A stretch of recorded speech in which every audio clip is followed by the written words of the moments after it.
So, Aiden, I know that you're founder of a very popular Irish whiskey brand, but one of the things you were telling me pre-show, and we're going to talk about the whiskey story. So, if you're a whiskey connoisseur, stay tuned. But you were telling me pre-show something pretty crazy that you and your wife free birthed through all three of your kids, meaning, well, I didn't know what that meant. You had to explain it to me, but that means that no midwives, no nothing. You did it at home by yourself. So, um, why? Like, why? I didn't know. Why I would didn't you know. do that? Jason, I didn't know what it meant either. I came home one day and Faye was pregnant, and she was like, "Have you heard about free birth?" And I was like, "Well, I love the price point, but no, I don't know anything about it." And she was like, "We're gonna give birth at home," and I was like, "Oh God." But then she made some pretty compelling arguments, and she was like, "This is what I want to do," and are you like, that's it? And I was like, "Then I'm in. Let's go and do it." So she did a course. She studied it. She studied kind of holistic midwifery, and we did it. I mean, I nearly screwed it up, right? Like I didn't fill the pool up enough. It was cold. I nearly fell down the stairs while she was in labor. All these sorts of things that just went haywire. But all three of them are. It was an amazing experience, and yeah. So it was. If we have a fourth, we'll do it again. So you didn't lose any kids. That's the good. That's a good part of the Yeah, story. well, but it's actually the data is you don't, but it's like it's much yeah, it was much better for us. It's not for everyone, but I couldn't make a compelling argument against doing it. I tried, and I wasn't able to come up with one. So I was like, well, look, you know, we're either in or we're out, and so I was like, right, I'm in. So we went and did it, and Faye's amazing, right? Like she absolutely it was all her. As I say, I nearly fell down the stairs. I was filling a bath. It was nothing to do with me. It was all her. So yeah, it was kind of a mad part of our lives that I wasn't expecting when we found out we were going to have kids. So yeah, How there you old go. are your children? 6, 4, and 2. Okay, wow. So, Yeah, okay, well, that's very interesting. I know that people have had home births and that type of thing, but they usually have a midwife that's involved, somebody, a professional of some person of some sort that's there. But you made it through. Now, did you prepare by partaking of a little Natterjack whiskey? Because my wife was all about the epidural. She goes, I don't want to feel a thing. so, so it's really interesting. No, we didn't. We didn't. It's like a lot of that process of doing it ourselves. You got to be kind of in control of everything that's going to go on. Like, you know, if something goes wrong, how far away is the hospital? You know, am I going to get him in the car? Am I calling an ambulance? All that sort of. So I did the logistics, and then Faye just did what she got to do, right? And so actually, the morning of Ralph's birth, Faye, he was our second, and I woke up and she was gone. And usually I do the kind of 5 a.m. coffees, and she was out of the bed, and I was like, 5 a.m. This isn't right. So I got up, went downstairs, and she's hopping from foot to foot, and I was like, I've seen this movie before. Okay, are we ready to go? And she's like, I want to go for a walk up Ticknock, which is a mountain outside Dublin. And I was like, you're in labor. Like, I don't know about going for a walk up a mountain. And she's like, let's go. So I was like, all right. We got Gussie, the oldest, in the car. We got in the car. We went up the mountain. We were walking up the hill.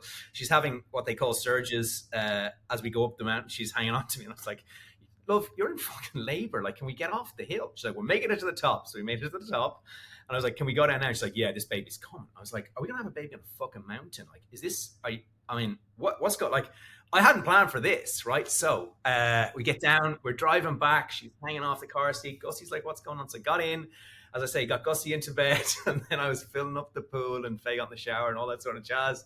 And then, yeah, Ralph was born. There was a loud scream while I was trying to attach a hose to a hot tap anyway. And Ralph's head was there, and then he tumbled out. I caught him, gave him to Faye. She got on the couch, gave her a cup of tea.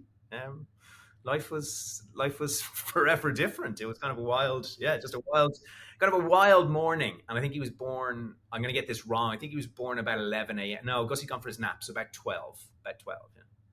And there he was. Wow. Well, we're talking with Aiden Megan today on the root of all success, and we don't normally start with childbirth stories, but I thought that was pretty interesting. So let me tell you a little bit about Aiden. Aiden is the founder and CEO of a company called Natterjack. That's Natterjack. Natterjack. You need to go look them up. They are a popular Irish whiskey brand that he grew from zero to internationally recognized liquor brand in just 5 years. And we're going to talk about that story of building a liquor brand, all of the pros and cons, all of the failures and successes along the way. But this is interesting because I have a good friend here in the Nashville area who started a bourbon brand several about I guess 4 or 5 years ago, and I watched him go through that process. And it's, yeah, I think he's living in Europe right now, trying to get it into international recognition, like what you've done. But so why? I mean, obviously, we could tell by your accent and the story you just told about Dublin. Like, you're from Ireland, so it makes sense that people from Ireland like Irish whiskey. I'm from Tennessee, so I'm a Tennessee whiskey guy. I'm a bourbon guy. But why did you want to start a liquor brand? What was it that made you want to start this? So, look, it's a great question, and I didn't have a background in the industry. I worked in financial services in London, but I did have a background in hospitality. My grandfather owned a pub. My mum grew up in a pub, and my uncles all own pubs now in a place called Thurles in Tipperary. And so I had a background in that, and I always worked in restaurants. I always said the best job I ever had was waiting tables. I loved it. I love interacting with people, finding their stories, making their night better, and then they move on, right? And bartending the same. So I then went into financial services, and something wasn't clicking for me. It was a good job, a nice life, and all that sort of stuff. And I had a favorite American whiskey, but I didn't have a favorite Irish whiskey. And I was like, I want to build something, right? So trading's great. There's numbers on a screen, and there's aggression, there's triumph, there's defeat, there's all that you want in life, right there. But you're sitting at a screen doing it. And I was like, I want to get out there. And I always wanted a job. I say this to Faye. I don't think I've ever said it to anyone else before, but I always wanted a job where I was kind of swanning around and answering calls on the fly, right? And instead, I was at a desk, and the desk would call, and it's like, I'm offering you 50,000, this, that, and the other. And so, look, and that was great, but I wanted to build something. And I think that was the difference. So when I was kind of 36, I handed my notice to Lloyd, who's still a great mate of mine. And I was like, I'm going to go and start this whiskey company. And I've got a picture of a toad. And what do you reckon? He's like, I think the toad and the name are great. Natterjack, I think that's amazing. I wish you all the best. And what can I do to help? And that was kind of a theme throughout everything. That was like kind of 2016. I didn't have enough money to do it myself, because I figured you need about 1.5 million, give or take, to launch a spirit brand. I was so wrong about that figure, but that was what I figured at the time. So I went away and tried to raise that.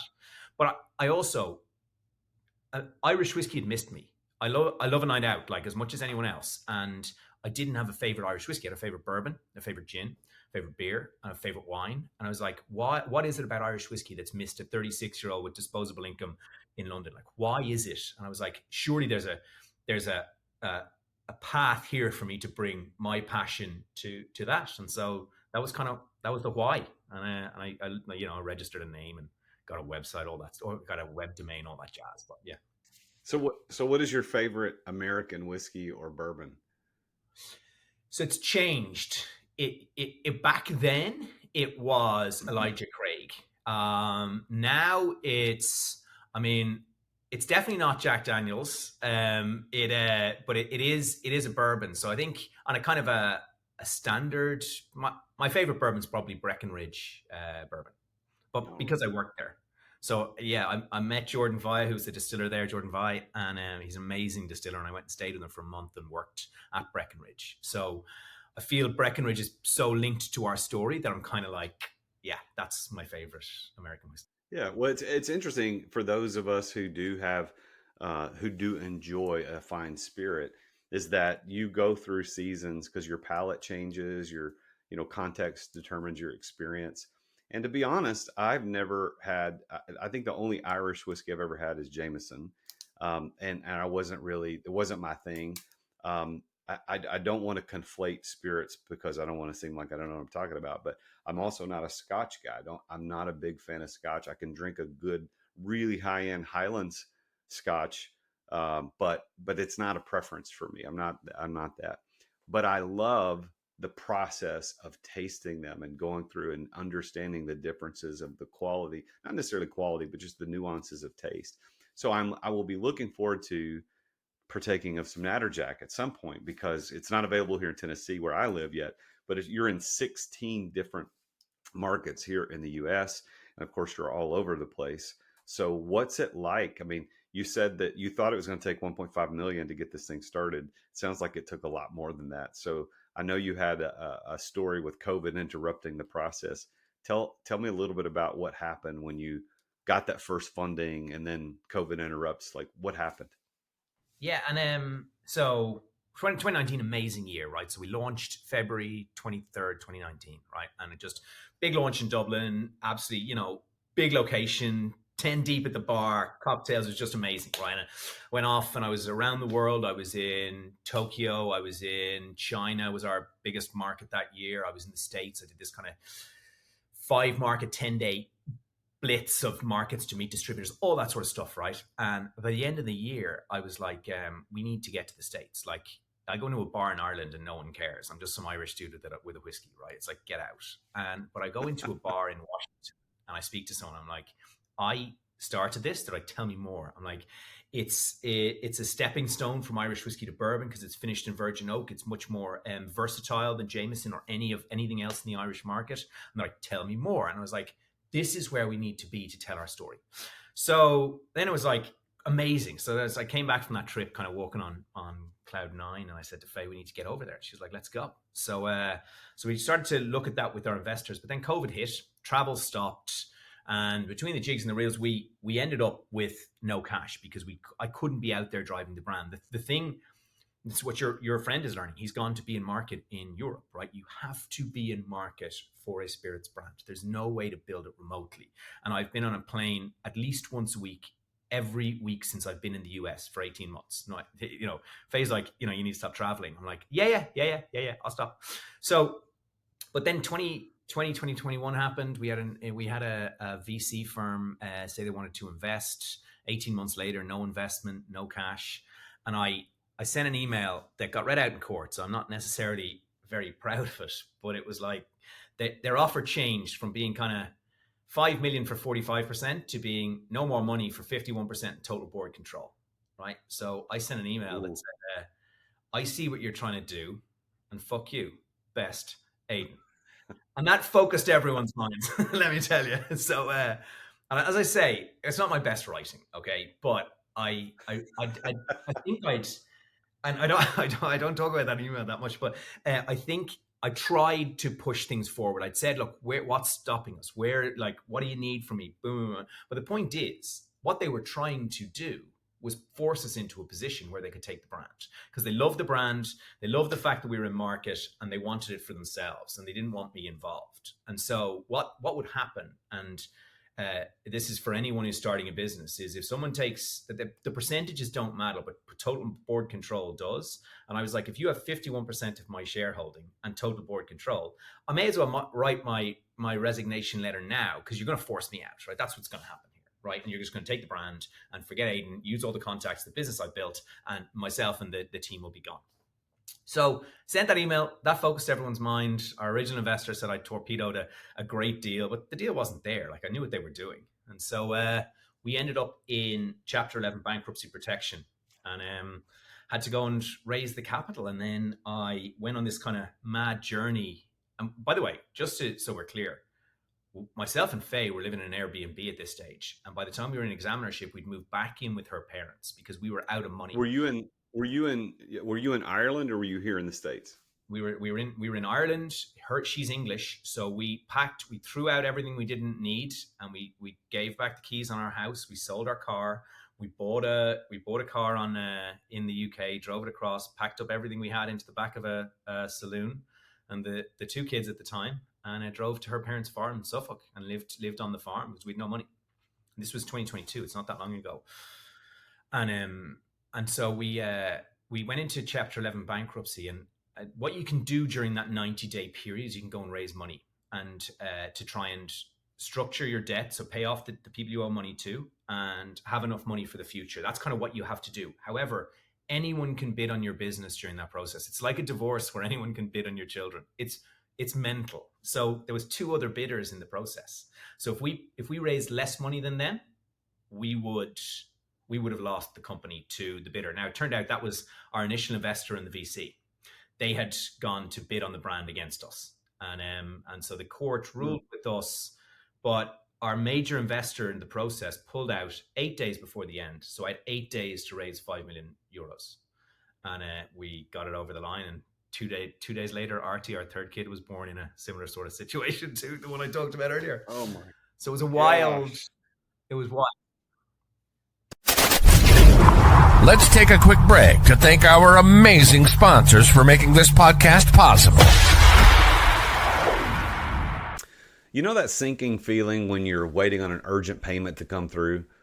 You know, the one that you needed in your account yesterday to pay your guys for the last job and start buying materials for the next one? Yeah, you know that feeling. It's the feeling of a cash flow crisis, and it's a sign that you should be banking with Relay. Relay is an all-in-one banking and money management platform that puts you in complete control of your cash flow, all from your smartphone with no monthly fees. I love their app, by the way. I am a customer. With up to 20 free checking accounts, you can separate your cash for every project or set up dedicated accounts for things like payroll, taxes, and material costs. Relay makes it super easy to keep tabs on every dollar and know exactly how much money is flowing through your business. You can assign up to 50 debit cards to team members to cover everything from supply orders to coffee runs. You stay in complete control with the ability to set spending limits or freeze cards in seconds. They even have a Relay credit card that you really should check out. It helps tremendously with cash flow. And if you work with an accountant or a bookkeeper, you can assign them secure read-only access to your accounts, so they always have everything they need to keep your books in pristine condition. The best part? Relay is 100% online, so you never have to visit a busy bank branch in the middle of the crazy workday. From depositing checks to creating virtual expense cards, you can do it all from your phone without ever leaving the office or the job site. Get banking built for small businesses. Sign up in 10 minutes at therealjasonduncan.com/relay. That's therealjasonduncan.com/relay. And by the way, I am a customer. They're not just a partner with me on this podcast. I actually use them as I bank with them. So go check them out. therealjasonduncan.com/relay. Relay is a financial technology company, not a bank. Banking services provided by Thread Bank, member FDIC. Thanks for listening to our sponsors. Now, back to the show. Yeah. So let me make sure I'm understanding the timeline. So you launch in 2019. Things are going great. You think this is the greatest thing ever. 2020 hits, everything shuts down, starts slowing it down. But coming into 21, 22, it's limping along as a brand. And ultimately, you end up having to file Chapter 11 bankruptcy for protection. And I'm assuming that's for the company, Chapter 11 for the company. Is that right? Or was that also personal? No, there's no personal bank. Like, the company's a limited liability partnership. So it's all the company. However, I hadn't earned a salary from the business for 6 months. So we were personally, although we weren't bankrupt, we were in a really tight place. Like, when we were living in that Airbnb, Faye sent me to the supermarket to get 46 items. I remember very clearly because I had 23 euros in the bank. And I was like, there's no chance each of these items is 50 cents. I was like I'm goosed. And so I was like sitting outside. And I remembered I had a Betfair account, which is an English betting account, with £100 sterling, which is 120 euros. I transferred that to my debit card, got the shopping, went home, and Faye's like, "Is everything okay?" I was like, "I don't know." So we were very tight. Now, look, we have family. We're never gonna not be able to eat. Like, my mum brought us groceries, that sort of thing. But I'm a 41-year-old man at that stage, 42-year-old man. And I'm like, this is not where I saw this going. But we figured, and I remember sitting in that Airbnb talking to Faye, and she was like, "Can you win this?" And I said, "I don't know." And it was the only time I ever wavered on whether this was a good idea, was at that table. It was a freezing cold Airbnb, and it was kind of November. And she's like, "Well, look, what do you want to do?" And I said, "Well, the minute I stop, it's gone. So if I go and get a trading job, which I probably could do, I don't know, maybe not. Maybe the market's changed so much while I've been out. But I was like, if I do that, it's gone. So we got to be prepared for that. And some people are trying to steal this from us. So even though they're telling us it has no value, it has value. If it had no value, they wouldn't be trying to steal it. And we kind of kept on that. And then we got an order from China, which meant we could pay Scott, who was our staff member, who also hadn't been paid for months. And this order came in from China, and we're like, let's get it. It was like 100 grand, and it covered a couple of debts. It got us a salary, and that's when we moved to Faye's Family Farm. We're like, we have a business here. Let's go. Let's fight this with everything we have. And that was 2 years ago. Went on that journey, just not 2 years ago, yeah. And that was 2 years ago when all this went down. Yeah, 2 years ago, yeah. So we're not that far out of the shit, so to speak. So what's happened now financially? I mean, is the company cash flowing? Did the investors come in? Are you the only person involved? Tell me a little bit about what's happened in the last couple of years. No, so we closed the investment round with some really experienced alcohol bev investors. John Green was he's he's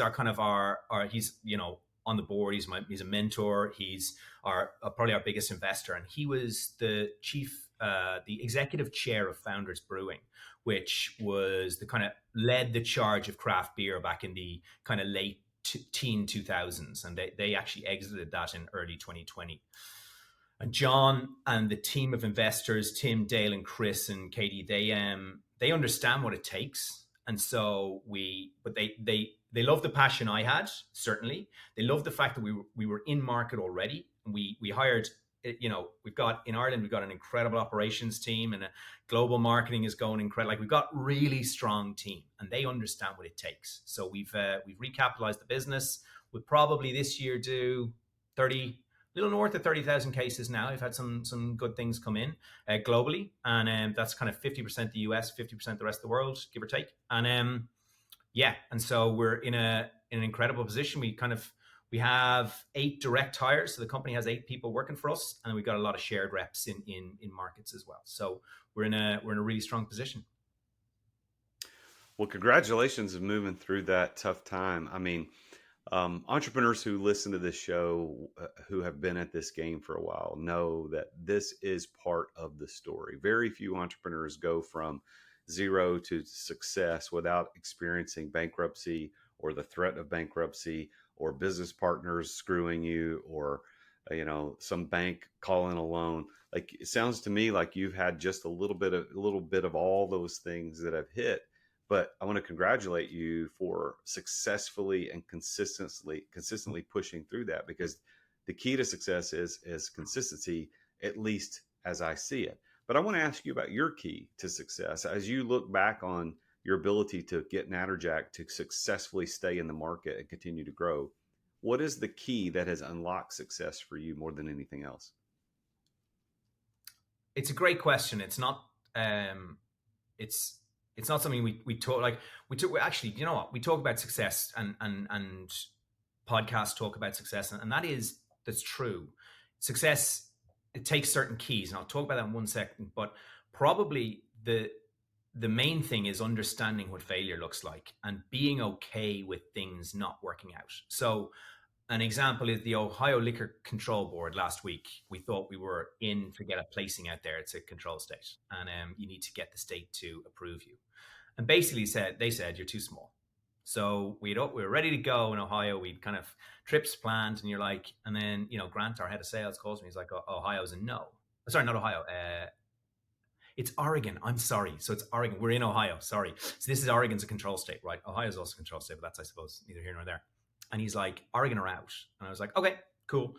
What are we focusing on now? And that's where the success comes from, right? Like, you don't linger on these things. This comes from my trading days, right? So you buy the stock at a certain level, and then you're there, right? And then you move on, because if you sit there and you're like, Jesus, it's off 2% already today, you'll drive yourself insane.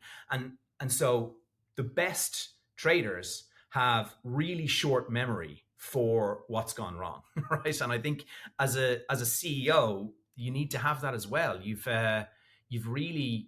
It's changed me as a person. It's changed my thought process, and it's showed me that, you lean into the successes, and that's great. And you take everyone out for a drink. But when something goes wrong, you look at it, you see if something has changed in did you get something wrong, or has something outside your control caused this to be a failure? And if something outside your control, a la COVID or the Oregon Liquor Control Board making a decision, well, then your business hasn't changed. You still have a solid business, so you crack on in a slightly different direction, and that stood to us, right? You know, you want all the wins, you don't get them. So when you don't get them, you focus on it. You pivot. You don't pivot. You don't change. I'm not going to start making widgets or battery power banks, right? Like, you're not going to change your business. So just pivot slightly. Just get better, I suppose. How do you define that word success? What does that mean to you? It used to mean something very, very different, Jason. It used to mean that we would sell this business to a company and we'd exit, and it would be, this story, and you'd have it doesn't mean that anymore. Do you want to know what success for me means? It means running a company that people want to work at. This whole thing is people, from relationships, distributors, people on the ground. I want to build a company where people feel like they belong, where people want to work, and then, which also leads to great success for them as well. So they grow, they learn, and they make a really good living that they're proud of. And I think that's what we're successful now. It's changed massively. I don't want to talk too much about my home life, but like Faye, I think Faye would love to sell the business and go and live on a yacht. Whereas I'm like, I would do this for 100 years. I absolutely love it. And so it is successful. And I think now that doesn't change my drive, because I am still driven to make this a truly global brand, and I will do that. But I love doing it. And so success is here. We're probably just not big enough for my ego yet. So yeah, we keep pushing. Well, I think for all of us, especially as entrepreneurs who founded a unique thing, where it's not a franchise, it's not a typical thing, but we found something unique. Like, the goals always change. Hey, I want to make $1 million a year. Hey, I want to do $8 million a year. Hey, I want to do 8 figures a year. Hey, I want to do 9 figures a year. The goals change, and when you reach that goal, you realize it's just a plateau. There's something else above it. So I think I can appreciate that. I think the listeners can appreciate that. So I want you now to put on your coach hat for just a second. I want you to think about, you're an entrepreneur. You've succeeded. You failed miserably, but you've persisted through it and continued to succeed in spite of those things, which is what we all applaud. But as someone who's experienced these things, Aiden, what would you say is your best piece of advice for the entrepreneurs who are facing uncertainty, or who are looking at, they're not sure if this is going to work? Now, you've already said you got to be okay with it not working out. So I'm going to take that piece of advice off the table. So what else would you say is your best piece of advice? Once again, look, a great question, Jason. You got to be all in. You have to, if you want to build something that is huge, it's got to be everything. It can't, and this is for me, right? Maybe somebody who has much bigger bandwidth than me might be able to do 4 of these things at a time, but it's a beast. And everything, you've got to be on your game at every time. You have to bring the energy to the meetings that you want. You've got to be the person. When I going into a meeting, I'm bringing energy. I'm not taking energy away. I'm bringing energy into that room, right? And I can't do that if I've got 4 things. So my advice is, if you want it to succeed, it's got to be your everything.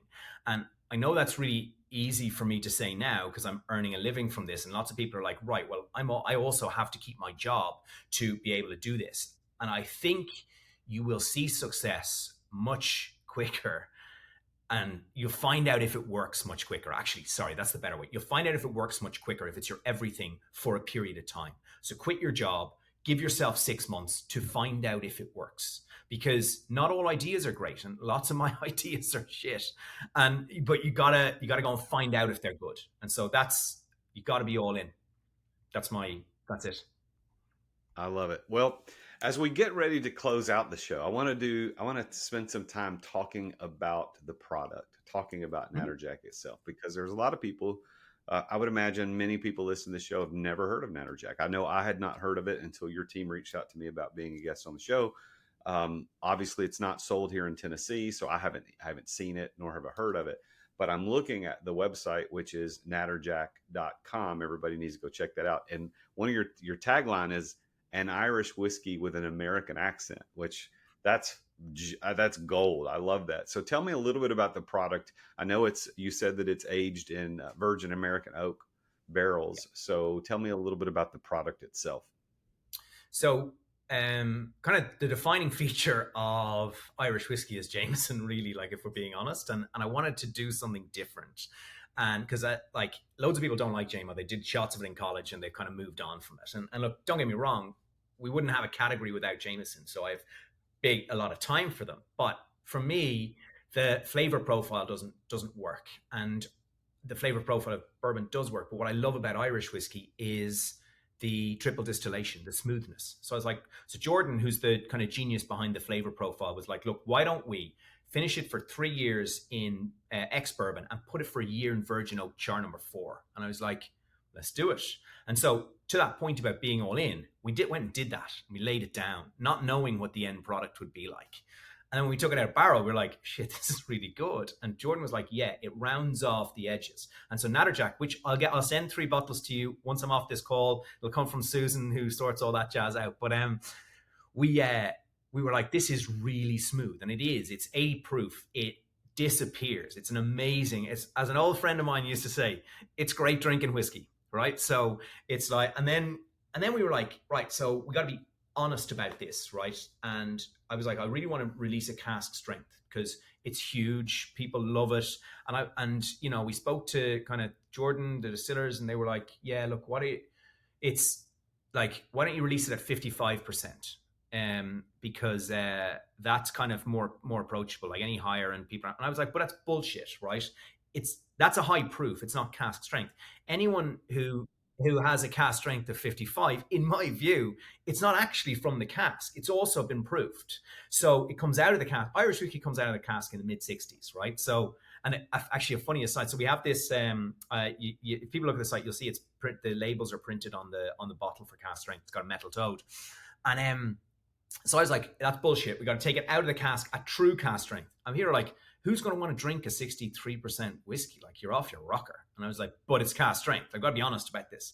So it comes out of the barrel, through a sieve, into the bottle. Amazing, right? And then Jim Murray from Jim Murray's Whiskey Bible, which is kind of, you know, a global reviewer, he calls me up and he's like, hi, Aiden, it's Jim Murray. And I was like, sure it is. Yeah. I know who this is. And he's like, it's Jim Murray. And I was like, sorry, Jim. And he's like, I wanted to tell you that you've won Irish Whiskey of the Year with your cask strength. And I was like, get out. And he's like, you're going to be able to recreate it. And I was like, I don't know if we can recreate it because we didn't do anything. It just came out of the cask. It went into a bottle. So will we ever win that again? I don't know. But like previous winners, the previous winner was Bushmills 30-year-old, which is like $3,000 a bottle. Our cask strength is like $85, and it's the best Irish whiskey in the world. So yeah, so that was. Yeah, right. Yeah, it's got to become a Giffen good. We got to be honest. It's a really fair price, and that's really interesting, right? When you're talking about entrepreneurs starting businesses, price point is key because it doesn't matter if you have $1 billion or if you have $10, right? Everyone likes value, and you see that in wine where people are like, this. You can get this bottle for $50 and it's much better than your Chateau Leoville Barton, whatever, right? And it's like, because people like value. And also, we got to be fair. I want an accessible whiskey. So the price point stays the price point, even though I know some people would like us to increase it. So they were our two kind of core products. I won't bore you with much more of this, but very quickly in 2020, I asked for some whiskey to come out of barrel and it never came out of barrel. And so it stayed an extra year in that virgin oak. And so when Jordan tasted it, he's like, this is our best whiskey. Like, why don't we release it? And I was like, okay, let's release it. So we spoke to the marketing team and they were like, look, this should be your vision. You got to say this is Founders Reserve. This was Aiden always wanted to make this whiskey because he had a favorite burger. And I was like, but that's bullshit, right? So we released our third product, which is called The Mistake, because we mistakenly left it in barrel too long. And that's on me. So we're always trying to tell our story through the products, but also be be true, be authentic about the processes, the failures we've made.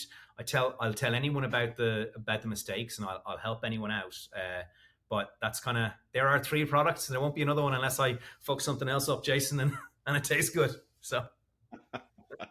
Well, I think that from a branding standpoint, I'm looking at the website. It's really, everything is really looks really well done. Your team is doing a great job, and your vision as the leader is driving that strategy. So from the outside looking in, it looks great.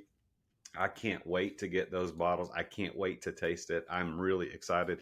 And I know you live in Austin now, so the next time you are in this part of the country trying to get into the Tennessee market, we need to get together and enjoy a little Natterjack and maybe a cigar or something, hang out. But it's been such a pleasure to talk to you. And I want to congratulate you on your kids living through that process that we talked about at the beginning. But I also want to congratulate you and Faye for pushing through and bringing to the world some joy, because that's what the spirits industry is about.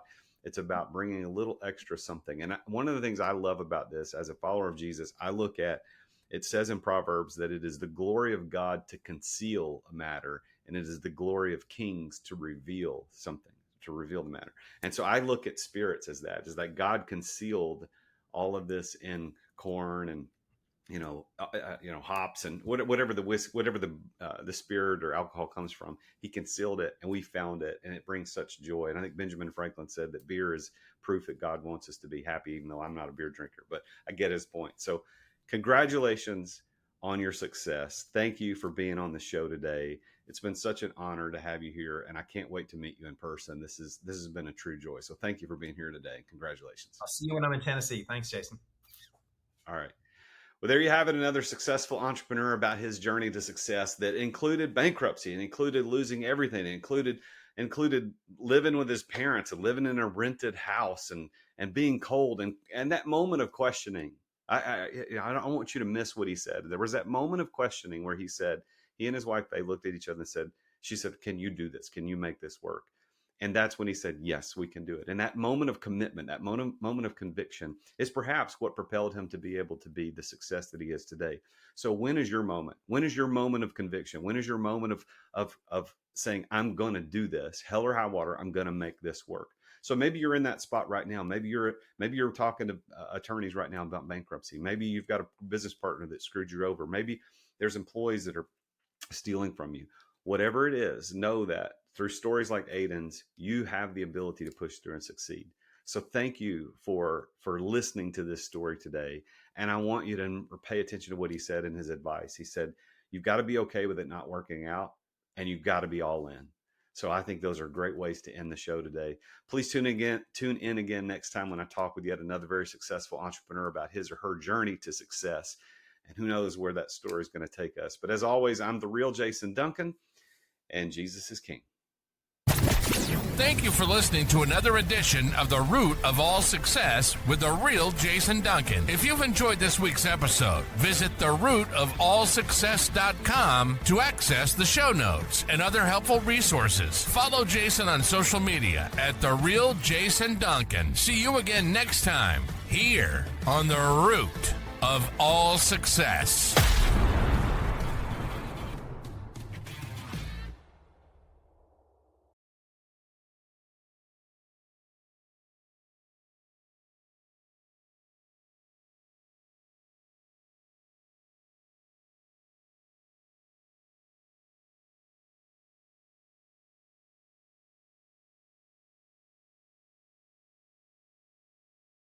This podcast is a part of the C-Suite Radio Network. For more top business podcasts, visit c-suiteradio.com.